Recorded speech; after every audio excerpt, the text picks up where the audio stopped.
जय श्रीमन नारायण। मार्गशीर्ष मास कृष्ण पक्ष की एकादशी को उत्पन्ना एकादशी के नाम से जाना जाता है। आज के इस वीडियो में हम जानेंगे उत्पन्ना एकादशी व्रत का महात्म्य। श्री भविष्योत्तर पुराण की कथा के अनुसार श्री सूत जी बोले, हे सौनकादिक ऋषिश्वरों, यह एकादशी व्रत महात्म्य पांडवों से भगवान श्री कृष्ण ने कहा कि इस श्रेष्ठ व्रत को विधि पूर्वक करने पर मनुष्य अनेक प्रकार के सुखों को पृथ्वी पर भोगने के पश्चात विष्णु लोक की प्राप्ति कर श्रेष्ठ पद प्राप्त करते हैं। उसी श्रेष्ठ व्रत के लिए जानने की इच्छा से अर्जुन ने भगवान श्री कृष्ण से पूछा, हे केशव, हे जनार्दन, इस एकादशी व्रत के करने का क्या महात्म्य है और इस व्रत के करने से क्या पुण्य प्राप्त होता है तथा इसके करने की क्या विधि है, वह सब विस्तार सहित मुझसे कहिए। इस प्रकार अर्जुन द्वारा पूछने पर भगवान श्री कृष्ण चंद्र जी ने कहा, हे अर्जुन, इस व्रत को करने के लिए सर्वप्रथम हेमंत ऋतु काल के माह मार्गशीर्ष में कृष्ण पक्ष या शुक्ल पक्ष की एकादशी से उपरोक्त व्रत को प्रारंभ करें। दशमी के दिन सूर्यास्त के पश्चात से ही भोजन नहीं करना चाहिए। उसी काल में दातुन कर लेना चाहिए। इस प्रकार व्रत धारण करने वाले मनुष्य को मुख शुद्धि कर लेनी चाहिए।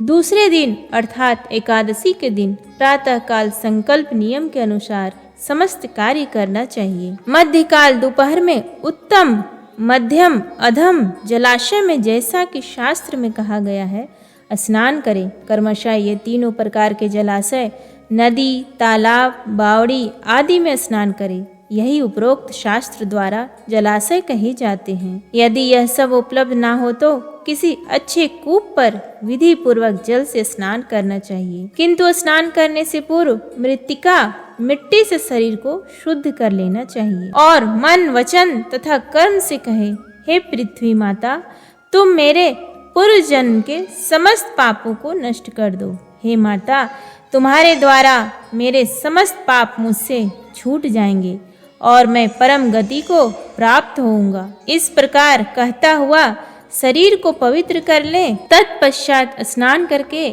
शरीर को जल से शुद्ध कर लेना चाहिए। व्रत धारण करने वाले को व्रत धारण करने के दिन स्नान करने के पश्चात चोर, पापी, पाखंडी, दूसरों की बुराई करने वालों तथा पर स्त्री गमन करने वालों और दूसरों का धन हरण करने वालों, दुराचारी ब्राह्मणों की निंदा करने वालों, साधु पुरुष की निंदा करने वालों तथा देवस्थान से चोरी करने वालों और यहाँ तक कि जीव हत्या करने वालों तथा परोपकार में बाधा उत्पन्न करने वालों से भाषण नहीं करना चाहिए।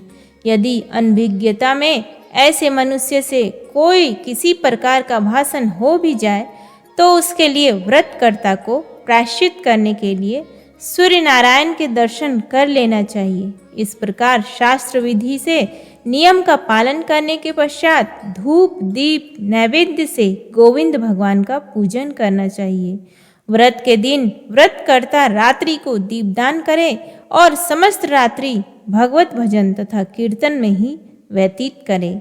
इस दिन व रात को नींद और स्त्री संग त्याग कर देना चाहिए। आवश्यक है यह सब कर्म श्रद्धा और भक्ति सहित करने चाहिए।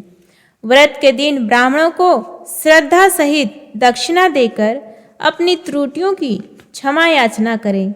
व्रत करने वाले धार्मिक जनों को कृष्ण पक्ष और शुक्ल पक्ष की दोनों एकादशियों में कोई अंतर नहीं समझना चाहिए। अब इसका फल सुनिए।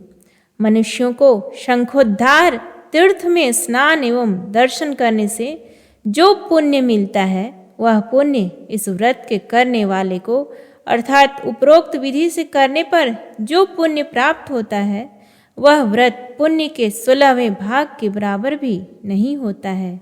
अर्थात शंखोद्धार तीर्थ के दर्शन व स्नान के पुण्य से 16 गुना से भी अधिक पुण्य इस एकादशी व्रत के करने से प्राप्त होता है। अर्थात यूँ जानना चाहिए कि चंद्र सूर्य ग्रहण में दान करने से और कुरुक्षेत्र में स्नान करने से अथवा व्यतिपात योग में संक्रांति में दान आदि करने से जो पुण्य फल प्राप्त होता है वही फल इस व्रत को धारण करने से होता है। जो पुण्य अश्वमेध यज्ञ करने से प्राप्त होता है उससे 100 गुना पुण्य एकादशी व्रत को उपवास करने से प्राप्त होता है। इस एकादशी का व्रत करने से जो फल प्राप्त होता है वह 1,000,000 तपस्वियों को 60 वर्ष तक भोजन कराने पर प्राप्त होता है। जो पुण्य वेद पाठी विप्रों को 1,000,000 गौदान करने से मिलता है उससे 10 गुना पुण्य एकादशी व्रत के करने से मिलता है। विद्या दान करने से भी 10 गुना फल प्राप्त होता है। हे अर्जुन, विद्या दान से 10 गुना पुण्य एक भूखे मनुष्य को भोजन कराने पर होता है। इसलिए अन्न दान से श्रेष्ठ दान संसार में दूसरा कोई भी नहीं है। जिसके करने से पितृ तृप्त होते हैं। एक बार भोजन करने का फल भी निर्जल व्रत करने के आधे फल के बराबर होता है। उपरोक्त व्रतों में से कोई एक व्रत अवश्य करना चाहिए। एकादशी का व्रत करने पर ही यज्ञ दान तप इत्यादि प्राप्त होते हैं, अन्यथा यह सब नहीं मिलते हैं। अतः एकादशी का व्रत अवश्य करना चाहिए। इस व्रत के अंदर शंख से जल पीना तथा आचमन करना वर्जित है। मछली, सूअर तथा अन्न यह सब एकादशी व्रत में वर्जित होते हैं। श्री कृष्ण जी के द्वारा इस प्रकार कहे जाने पर अर्जुन ने विनय पूर्वक पूछा, हे जनार्दन, आपने इस एकादशी के व्रत को अनेक तीर्थों तथा अनेक दानों के पुण्य फल से भी अधिक कहा है, सो ऐसा क्यों है? कृपया विस्तार पूर्वक बताएं। भगवान श्री कृष्ण बोले, हे अर्जुन, सतयुग में मूर नाम का एक महाभयंकर दैत्य हुआ था। उस मूर दैत्य के कारण सभी देवता भयभीत रहते थे। उस दैत्य ने इंद्र आदि देवताओं को परास्त करके उनके लोकों पर अपना अधिकार बलपूर्वक कर लिया था।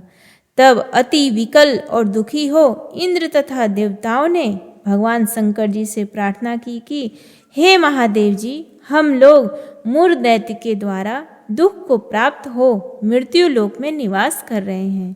कृपा करके आप हमारा इस दुख से उद्धार कीजिए। तब इंद्र के प्रार्थना करने पर उमापति भगवान शंकर जी ने कहा, हे देवेंद्र, आप अपने दुखों से छुटकारा पाने के लिए भगवान विष्णु की शरण में जाइए।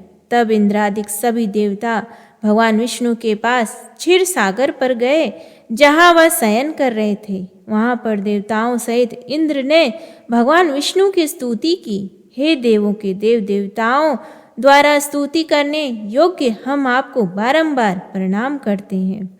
हे मधुसूदन, हे दैत्य संहारी, हे जगन्नाथ, समस्त देवता दैत्य के कोप से भयभीत होकर आपकी शरण में आए हैं। अतः हे दया सागर, आप अपनी शरण आए की रक्षा कीजिए। आप ही सबके माता पिता तथा संपूर्ण संसार के रक्षक, कारक तथा कर्ता हैं। आप ही इस जगत के उत्पन्न करता, पालन करता और संहार करता है। आप ही वह ब्रह्म है जो सृष्टि रचयिता कहलाते हैं। आप सर्वव्यापक हो, अंतर्यामी हो, सूर्य चंद्र अग्नि हव्य मंत्र तंत्र यजमान हो। आप ही शरण आए हुए को रक्षा करने वाले हो। हमको इस समय दैत्यों ने स्वर्ग से निकाल दिया है और हम सब इस समय मृत्यु लोक में भटक रहे हैं। हे दीन बंधु, अतः आप ही अब हमारी रक्षा कीजिए। हम सब आपकी शरण आए हैं। श्री विष्णु भगवान ने कहा, हे देवताओं, वह कौन सा दैत्य है जिसने देवताओं को दुख दिया है और वह किस स्थान पर रहता है? यह सब सत्य सत्य भय छोड़कर कहो। इंद्र ने कहा, हे मधुसूदन, ब्रह्मवंश में नाड़ी जंग नाम का एक दैत्य हुआ था। उसका ही पुत्र मूर दैत्य हुआ है, जिसने समस्त देवताओं को कष्ट दिया है। वह चंद्रावती नगरी में निवास करता है, जिसने अपने बाहुबल तथा आसुरी बल से समस्त विश्व को जीत लिया है। वह स्वयं ही लोकपाल बन गया है। चंद्रमा, सूर्य, यम, वरुण, इंद्र आदि का सभी स्थान स्वयं ने ले लिया है। हे कृपा सिंधु, आप उस भयानक बलशाली दैत्य को मारकर देवताओं की रक्षा कीजिए। देवताओं की विनय सुनकर भगवान विष्णु ने कहा, हे देवताओं, आप सब चंद्रावती नगरी में जाकर उस दैत्य से युद्ध करो, मैं भी वहां शीघ्र आता हूँ। विष्णु की आज्ञा मानकर देवता चंद्रावती नगर में आकर मूर दैत्य से युद्ध करने लगे, परंतु वे युद्ध में एक क्षण भी न ठहर पाते थे। उस समय भगवान विष्णु भी देवताओं की सहायतार्थ चंद्रावती नगर में जा पहुंचे। तब भगवान विष्णु के साथ युद्ध प्रारंभ होते ही सब के सब दैत्य अनेक अस्त्र शस्त्र धारण कर भगवान विष्णु पर युद्ध करने को झपटे।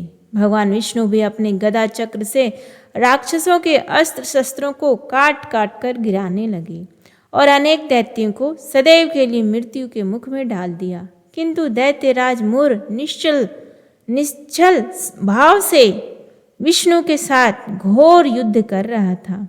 भगवान विष्णु द्वारा चलाए गए सभी अस्त्र शस्त्र मूर दैत्य के तेज से नष्ट होकर पुष्पों के समान गिरने लगे। तब दोनों में मल्ल युद्ध होने लगा। इस प्रकार भगवान विष्णु देवताओं की रक्षा के लिए उस मूर दैत्य से 1000 वर्ष तक युद्ध करते रहे, किंतु उस दैत्य पर विजय प्राप्त न कर सके। तब अंत में भगवान विष्णु शांत हो हेमवती गुफा में बद्रिका आश्रम में चले गए। भगवान विष्णु उस गुफा में शयन कर रहे थे, तभी वह मूर दैत्य भी उन्हें मारने के लिए उनके पीछे पीछे वहां पहुंचा। वहां पर विष्णु को सोया देखकर मूर दैत्य ने सोचा, आज इस अपने चिर शत्रु को मारकर सदैव के लिए निष्कंटक हो जाऊंगा। हे अर्जुन, जब वह दैत्य मारने को हुआ तो मेरी देह से एक कन्या उत्पन्न हुई। वह रक्षा करने के लिए दैत्य से युद्ध करने लगा। वह दैत्य भी कन्या के साथ लगातार युद्ध करता रहा। उसी बीच कन्या ने युद्ध करते करते दैत्य को अस्त्रहीन कर रथ को तोड़ डाला। तब तो मूर दैत्य क्रोध कर उस कन्या के साथ मल्ल युद्ध करने लगा। तब उस कन्या ने धक्का मारकर मूर दैत्य को पृथ्वी पर पटक दिया, जिसके कारण मूर दैत्य मूर्छित होकर पड़ा रहा। जब उसकी मूर्छा हटी तो कन्या ने उस दैत्य का सिर काट लिया। मूर दैत्य के मरते ही सब दैत्य पातालपुरी को भाग आए। विष्णु भगवान जब निद्रा से उठे तो दैत्य को मरा हुआ देख आश्चर्य से सोचने लगे कि इस दैत्य को किसने मारा है।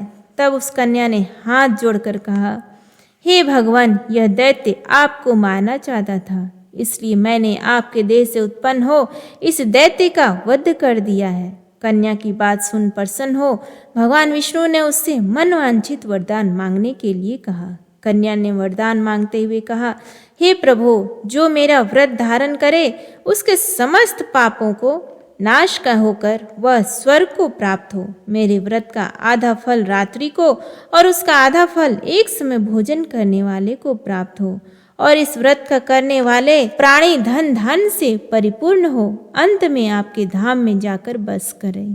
कृपा सिंधु, आप मुझे यही वरदान दीजिए। कन्या की बात सुन भगवान विष्णु ने कहा, हे कल्याणी, ऐसा ही होगा। हे कन्या, तू आज एकादशी के दिन उत्पन्न हुई है, इसलिए आज से तेरा नाम उत्पन्ना एकादशी कहा जाएगा। जो मनुष्य तेरे इस दिन के व्रत को धारण करेंगे वे निश्चय ही पाप मुक्त हो मेरे धाम को प्राप्त होंगे। आज से तू मेरे लिए तीज, आठें, नौमी तथा 14 से भी अधिक प्रिय रहेगी और सब तीर्थों से अधिक तेरे व्रत का फल होगा। इस प्रकार वरदान देकर भगवान वहीं पर अंतर ध्यान हो गए। तब वह कन्या भी वर पाकर अत्यंत प्रसन्न हुई।